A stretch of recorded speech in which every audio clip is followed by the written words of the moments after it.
Dire tout ce que l'on pense, tout ce que l'on est, tout ce que l'on traverse, peut sembler honnête, courageux, presque libérateur. Pourtant, n'avez-vous jamais remarqué que ceux qui s'exposent le plus sont souvent ceux qui tombent le plus vite? Machiavel aurait souri devant cette contradiction moderne. Il savait déjà que révéler trop tôt ce qui compte, c'est parfois déposer ses armes au sol, en espérant que l'autre fera preuve de bonté. Or, l'histoire humaine montre une chose simple. La bonté n'est jamais garantie. La plupart des existences ne se fissurent pas par manque de talent ou de volonté. Elles se fragilisent parce qu'une parole a été lâchée au mauvais moment, devant la mauvaise personne, sous l'illusion trompeuse d'être compris. Ce n'est pas l'excès de mots qui détruit, mais l'instant précis où une vérité intime est livrée sans protection. À partir de là, quelque chose change. Une information circule, une perception se fixe, et ce qui était vivant devient manipulable. Nous vivons dans une époque qui confond transparence et sagesse. On encourage à tout dire, à tout montrer, à se dévoiler comme si l'exposition était une preuve de force. Mais Machiavel aurait rappelé ceci. Ce qui est visible devient contrôlable. Ce qui est lisible devient prévisible. Et ce qui est prévisible devient faible. Dans cette vidéo, il ne s'agit pas de devenir froid, distant ou méfiant envers le monde entier. Il s'agit de comprendre pourquoi certaines paroles affaiblissent, pourquoi certains silences protègent, et comment reprendre le contrôle dans un environnement saturé de bruit. Restez bien jusqu'à la fin, car le dernier mouvement éclaire le point exact où la parole cesse d'être un lien et devient une arme. Et si ce regard stratégique sur les relations humaines vous parle, pensez à liker cette vidéo, à vous abonner et à partager en commentaire ce qui vous a déjà coûté trop cher pour avoir été dit tout trop tôt. Ces contenus s'adressent à ceux qui veulent comprendre les rapports de force invisibles plutôt que les subir. Machiavel l'avait compris avant tout le monde. Le silence n'est pas une absence, c'est une position. Il ne s'agit pas de se cacher, mais de choisir ceux qui méritent d'être montrés. Le pouvoir ne réside pas dans la domination bruyante, mais dans la maîtrise de ce qui circule à propos de soi. Un esprit stratégique fonctionne comme une forteresse, solide, calme, avec peu d'ouverture, mais des fondations profondes. Prenons les projets, par exemple. Combien de rêves se sont éteints non pas par manque de potentiel, mais parce qu'ils ont été partagés trop tôt? Machiavel aurait dit que l'homme sage agit avant d'annoncer ses intentions, car un projet n'est jamais aussi vulnérable qu'à l'état de parole. Tant qu'il n'existe que dans l'esprit, il est intact. Dès qu'il est formulé, il devient sujet aux doutes, aux critiques, aux comparaisons et parfois aux convoitises. Imaginez un sculpteur qui montrerait son œuvre alors qu'elle n'est qu'un bloc à peine dégrossi. Les regards extérieurs ne verraient pas la vision, seulement les défauts. Les uns riraient, les autres décourageraient, certains copieraient. Le projet, lui, absorberait ces regards comme autant de fissures invisibles. Travailler dans l'ombre n'est pas de la peur, c'est de la précision. Le silence autour des projets est une forme de protection active. Et le jour où le résultat apparaît sans avertissement, il impose le respect sans discussion. L'argent, lui aussi, est une information dangereuse lorsqu'elle circule. Machiavel savait que la richesse affichée attire moins l'admiration que les calculs silencieux. L'argent modifie instantanément la dynamique d'une relation. Il crée des attentes, des jalousies, des justifications. Celui qui en parle trop devient une ressource avant d'être une personne. Lorsqu'un détail financier est révélé, même innocemment, il cesse de vous appartenir.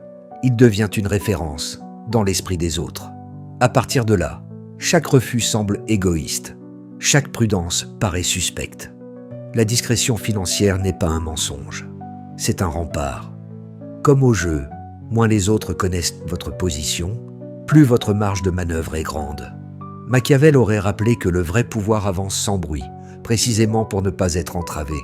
Il en va de même pour les faiblesses. On glorifie aujourd'hui la vulnérabilité publique, comme si exposer ses fragilités était une preuve de courage. Pourtant, Machiavel observait déjà que le lion blessé attire les vautours. Tout le monde n'écoute pas pour comprendre. Certains écoutent pour mémoriser, attendre et utiliser. Une faiblesse confiée à la mauvaise personne ne disparaît jamais. Elle change simplement de fonction. Ce qui était une demande de soutien devient un levier. Montrer un visage stable n'est pas nier ses émotions, c'est choisir à qui elles appartiennent. La véritable force n'est pas de ne jamais vaciller, mais de ne pas offrir ses points de rupture à ceux qui pourraient en faire usage. Les conflits intimes suivent la même logique. Les disputes familiales ou amoureuses, lorsqu'elles sont exposées, cessent d'être temporaires.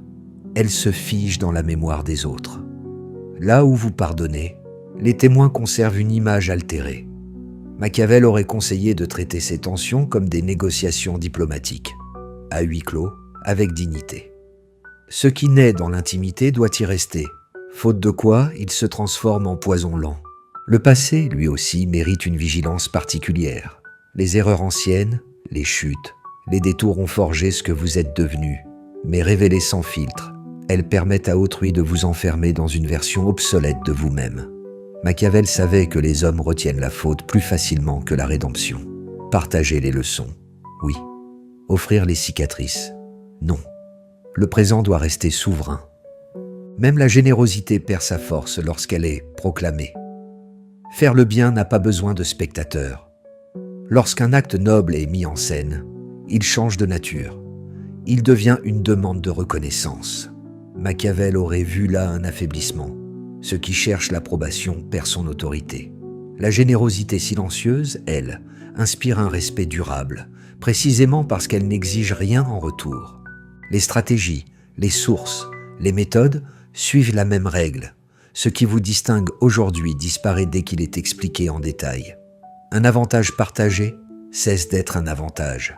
Machiavel insistait sur le mystère comme outil de longévité. Il ne s'agit pas d'être secret par paranoïa, mais par intelligence. Les résultats peuvent inspirer. Le chemin, lui, doit rester voilé. Enfin, il y a les désirs profonds. Ce que vous voulez vraiment révèle ce qui peut vous faire plier. Un désir exposé devient une poignée par laquelle on peut vous tirer. Machiavel savait que celui qui ignore vos motivations ne peut pas vous contrôler. La maîtrise de soi commence par la maîtrise de ce qui est connu de vous. Machiavel écrivait pour les princes d'autrefois.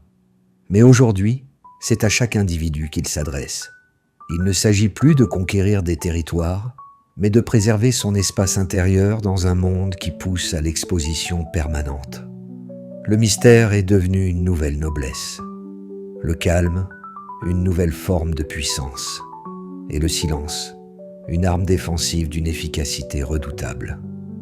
Vous n'êtes pas un livre ouvert. Vous êtes une forteresse. Chaque vérité que vous gardez est une brique de plus dans vos murs. Ces principes ne sont pas des règles rigides, mais une philosophie de survie et de souveraineté personnelle. En les appliquant, il ne s'agit pas seulement de se protéger, mais de s'élever, de devenir cette présence que l'on respecte sans qu'elle ait besoin de s'expliquer. Alors souvenez-vous de ceci, dans un monde qui parle trop, celui qui choisit ses mots règne. Et si ces enseignements de Machiavel vous inspirent, je vous invite à poursuivre ce voyage à travers d'autres stratégies, d'autres clés du pouvoir. Je vous recommande cette playlist. Elle rassemble les vidéos qui prolongent ces idées, pour celles et ceux qui veulent aller plus loin et affûter leur regard sur le monde.